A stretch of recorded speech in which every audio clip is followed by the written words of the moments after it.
see you guys in the dark. This happened about 9 years ago. I was living with a roommate at the time in a townhouse in the suburb of Denver. My boyfriend at the time had always been kind of abusive, with the occasional slapping or pinning me down to the floor. But after a family member that he was close to committed suicide, he really lost it. My ex, Pierce, just lost it in the middle of an argument one day about a week after the funeral, threw me onto the ground, punching my arm over and over, until there was a giant bruise on one shoulder and a handprint shaped bruise on the other. My face also ended up getting swollen, and I had a bloody lip. My roommate called the police. He ended up being arrested, and no contact order was put into place. He was also ordered to go to counseling and maybe drug or alcohol meetings, which I find funny because he didn't use at the time. Fast forward a few months. I'm living with this roommate because I was completely financially dependent on him. She's taken it upon herself to pay for me to get my GED. This woman happens to be a saint, and a lot of the time was spent on studying for the subjects. I was very agoraphobic, but I even managed to forge some online friends and maybe even something more with a genuinely kind guy. One day, Pierce's grandmother stopped by to take me to pay my phone bill.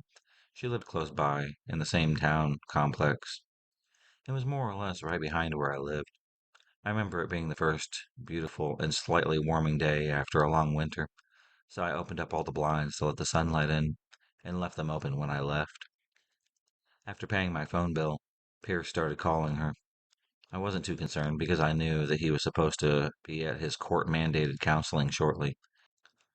I couldn't hear what he was saying, but his grandmother had told him that we had just stopped by McDonald's again. Not an issue at this point. I continued eating my Big Mac or whatever I was eating at the time until maybe 3 minutes later. Pierce calls once again. His grandmother tells him that she's probably going to be home in about 10 minutes. The call ends. I finish my food, and then we leave. Again in the car. As I'm maybe 2 minutes away from where I live, Pierce calls once again. I still can't hear his side of the conversation, but his grandmother tells him the intersection we just passed, and suddenly I have this terrible sinking feeling in my stomach. I know something is wrong, and I can't identify what it is, but I know in my heart of hearts that something is very wrong. I considered asking his grandmother for help, but for context, his grandmother watched Pierce hit me or try to strangle me and openly expressed disgust at how I can't help but piss him off. The same lady that knew her daughter, who happened to break Pierce's nose when he was 6. He saw his mother flip something off and copied her and did nothing to intervene or even let her know that wasn't okay. The family member Pierce was mourning for after told him he was a fuck up. It was probably the most verbally and emotionally abusive person that I've ever witnessed in life, or any movie or book whatsoever. So this family is just super fucked and abusive to other people, to each other. So I'm completely alone in this situation. His grandmother pulls in front of where I live, and I notice all the blinds I had opened are now closed. We go inside, and once she leaves, I walk upstairs to my room and see a random Word document open on my computer. Pierce has written a whole page worth of shit, but I only pay attention to the big words at the top. I read your emails immediately. I know that he's seen my emails between me and the guy that I had met, even though they weren't outright sexual or even flirty. You can kind of tell there was something there. My brain stopped reading at this point.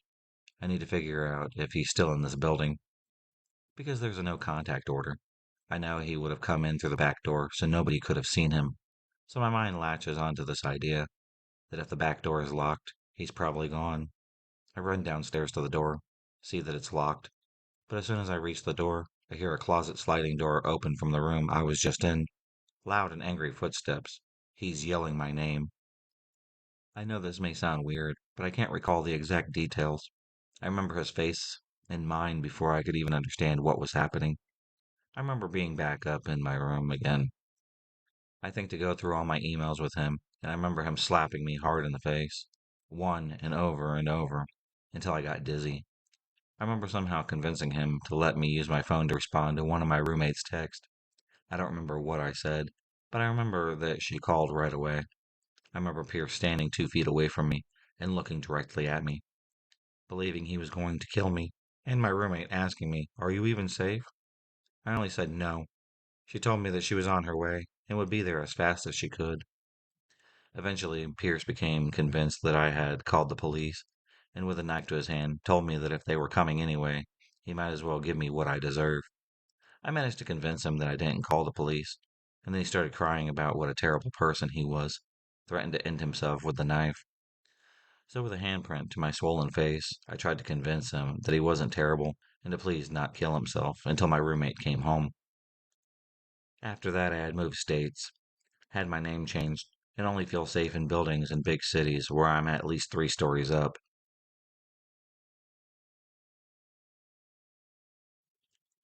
So, when I was 17, I didn't really hang out with great kids, I'll admit it.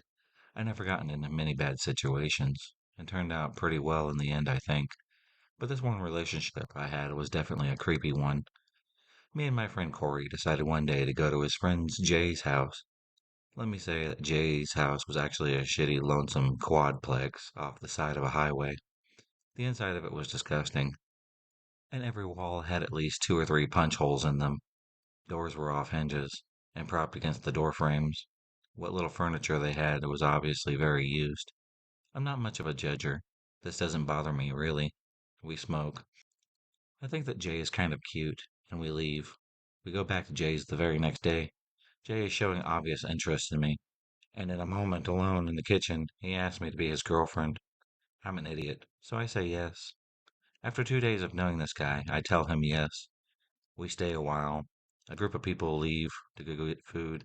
Jay and I are alone. He starts showing obvious signs he wants to have sex. And though it's a bit fast for me, I reluctantly go along. I'm his girlfriend, right? He's got a pot belly. I never really noticed this. He hides it. This isn't bad by any means, but everybody has a type, and I personally prefer very skinny and lanky guys. He hid this with oversized clothing and a thick scruff. I'm a nice person, and don't let this bother me, though. He has other nice qualities. Or so I thought. He is the one that punches holes into the walls. He doesn't go to school. He spends all his money on weed and food, as his mom does. And a month later, he's homeless. His druggy mom literally just abandons him, and his brother goes off on his own. I know I have made a mistake, but I'm a cowardly and helpless woman. My parents agree he can sleep in the basement. No sex, though. Perfectly fine by me. But every night for 2 weeks, he would coo at my door to come to his bed while I whisper things about my mom and dad hearing, just until he gives up. We've been dating like a month and a half. He moves to his ex stepdad's 40 minutes away. Every time I visit his stepdad, he makes lewd comments about me and about me and Jay having sex. There are 6 and 8-year-olds there. They like to brag to me about how much they would smoke weed. I know, I probably should have just called CPS, but forgive me. Like I said, I was an idiot at the time. Still kind of am. On my last visit to Jay's new home, we go out to Subway. His stepdad asks what I wanted, and I say that I'm not hungry. He says out loud in front of the Subway guy and the rest of the family, she's too full from all that dick that she's been eating. Me and the Subway guy share a look, a very uncomfortable look. I break up with Jay through text message and immediately flooded with texts. They range from, baby, I love you, to, I swear I'm gonna kill you. He sends me pictures of bongs that he bought for me with money he gets from selling stolen items. And when I didn't respond to the gifts, he started threatening to kill me again. I stopped responding to them by my dad's advice. He's filled in on the situation and says to ignore him. I'm receiving 300 plus text messages a day and around 100 phone calls. This stops after about a week because he starts texting my dad multiple times a day. My dad flips shit on him, and now suddenly stepdad is involved. Stepdad is claiming I owe money for food and gas and things like that. Dad tells him basically to go eat shit. Texts and phone calls continue for about 3 months afterwards. Not in such large amounts, 1 to 2 a day. He still tries to add me on Facebook about every 4 months. It's been 4 years now. The relationship was only 3 months long. When I was 16, my friend had told me one of her boyfriend's friends had liked me. I asked which one. She told me that it was Austin. That was his first name. I said that I would be okay with her giving him my number. She did, and a week later he became my boyfriend. There was nothing out of the ordinary at first. He seemed like a really nice guy, and I felt like I could trust him. Fast forward to a week later. I was at his house, and he wanted to make out with me. I told him no because we were in the middle of a video game. He got mad at me and started to have a meltdown, dragged me upstairs by my hair, and I couldn't fight him. Once we were upstairs, he began to abuse me. I was scared, and I didn't know what to do. I kept getting abused for a year and a half because I was too scared to leave him. Finally, I did, and then I found out some pretty weird stuff about him.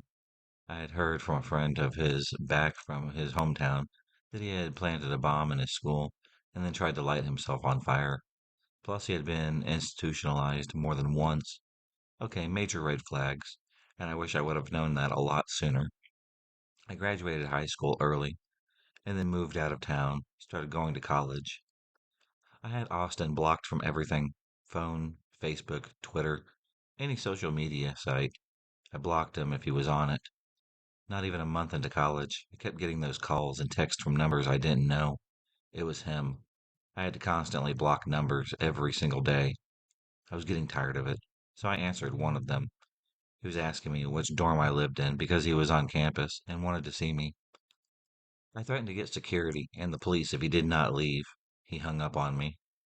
I had gone home that weekend, which was a few days after the call, and then there was a knock on the door.